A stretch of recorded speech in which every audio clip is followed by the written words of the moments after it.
Fragile X syndrome. What is Fragile X syndrome? Fragile X syndrome is a genetic disorder and it is caused by changes in a gene called FMR1. This syndrome goes both ways, girls and boys. You can get tested by DNA by a blood test.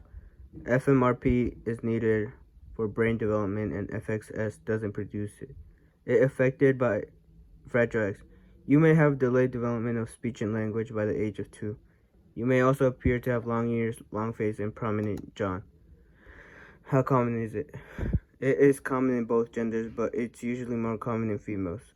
Research say about 1 in 7,000 males and 11,000 females have been diagnosed with FXS.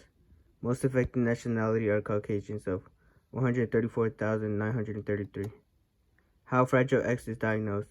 You can find out you're diagnosed by a young age, usually around 35 to 37 months old, and in females around 42 months. It's when you start seeing change in symptoms. Also, it's diagnosed through both parents or one parent can have it and pass it down.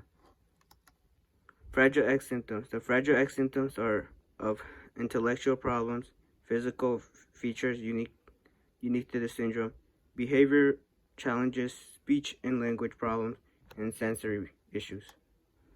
Different types of Fragile X.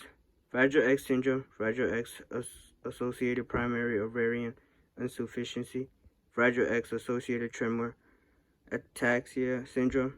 The most common type of Fragile X is Fragile X syndrome. Many children usually have that one. Fragile X diagnosis testing. Fragile X can be diagnosed from testing a person's DNA from a blood test. The doctor can order the test and also they can test on how FMR1 gene that can lead to Fragile X associated disorders.